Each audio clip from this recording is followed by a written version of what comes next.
And welcome to Cupcake Addiction's Monster Truck Cupcake Topper tutorial, where I'm going to be showing you how to make these gorgeous little fondant or modelling chocolate monster trucks, perfect for topping your cupcakes, and you can change the sizes and make them perfect for topping all sorts of edible desserts. The things that you'll need for today's tutorial: I've got a bit of cornflour, some tap water, and a little bit of melted dark chocolate. I'm using a piping tip here, but I'm only really using that as a circle cutter. So if you don't have a circle cutter this small, piping tips are good. Otherwise, have a think about a pen lid or something like that that you might have that's going to give you a smallish circle. I've got a small scalloped cookie cutter. I've got a toothpick, a knife, a fondant roller, a sharp knife, a paintbrush, and I'm going with fondant today. As I said, you can use fondant or modelling chocolate. I'm going with orange, a little bit of white, and a little bit of black. So let's get started. The first thing that you want to do, and I've pre-done some of these because your wheels are a lot easier to apply if they're dry. So that's going to be done with our black fondant, and it's going to be as simple as rolling some of that black fondant out. Not too thin here because these need to be able to support the weight of the truck above them. So you don't want these to be too thin. Somewhere about that sort of a thickness is good.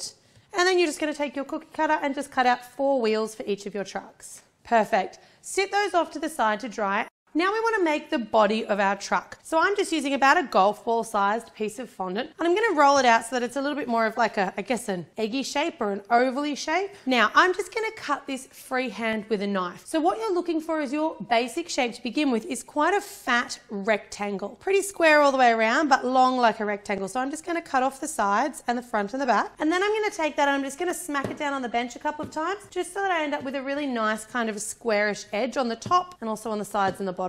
Perfect. It should resemble almost like a little loaf of bread. All right, now we want to give our monster truck a bonnet. So a bit of a sort of a chunky bonnet. So to do this, I'm just going to take my knife and just cut down on an angle. Now, you just want to use your fingers here just to neaten this up. So squish that bonnet in and then use your fingers to sort of define it a bit more, kind of making the bonnet jut out a little bit. So you've got a shape that looks like this. Beautiful. Now we're going to give our monster truck a bit of a tray. So flip it onto its side and then right up nice and close to the top. So about 3/4 of the way from the bottom, cut in, and then just behind where that back window is going to be. So your bonnet should actually be lower than your tray. That's essentially the shape of your monster truck. So it's a really, really simple shape to achieve without any molds or without any fancy tools or equipment.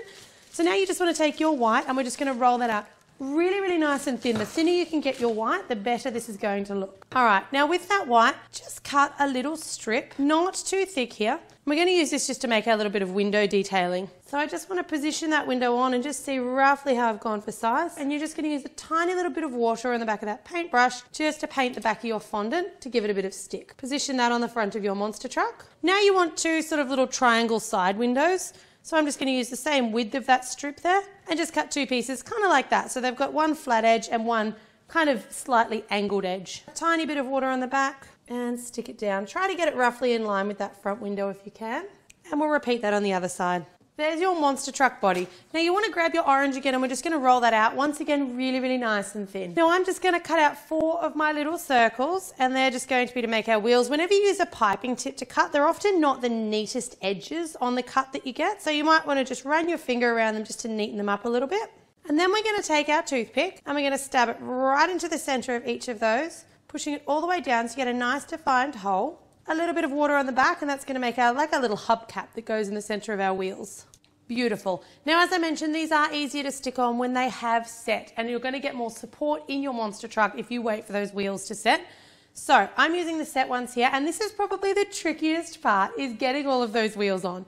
Turn your truck onto its side, and it should be fairly square, so it should sit quite nicely. And I'm going to use melted chocolate to attach mine because water's just not quite strong enough to take the weight of that monster truck. So just pop down a little blob of melted chocolate for our monster truck wheels and on they go. Don't put too much of that chocolate. If you do put too much chocolate, you're going to find that it actually seeps up and out the top of the arch of the wheel. Just support them so you don't have them sliding off. And you'll see there that my monster truck wheels, they actually overhang quite a lot down the underside of the truck there. That's what gives it that really monster impression of it sort of being a really super high truck. Wait for those two wheels to dry before we attach the others. To get these onto my cupcakes, you'll see my little display cupcakes here. I've simply roughly scooped some chocolate frosting onto those cupcakes, and then I've rolled them in a bit of crushed Oreo cookie to give it the effect of dirt. I rolled a couple of little fondant rocks just out of literally just little balls of different coloured fondant, but you can also buy candy that looks just like rocks that I wish I had have had today, because I reckon that would have looked awesome too. I'm happy that those chocolate wheels should be tacky, so I'm going to turn it over and we'll just apply the other two wheels exactly the same way. And I'm just going to hold those and just support them while they dry a little. Once you're happy that they're tacky, just turn your monster truck up on its back and let those completely dry. So once those wheels are set, your adorable little monster truck is ready to go. Check that out. It looks just like a kid's toy, but it's all completely edible. I hope you guys have loved this really simple fondant figurine tutorial, and as always, thanks very much for tuning in to my Cupcake.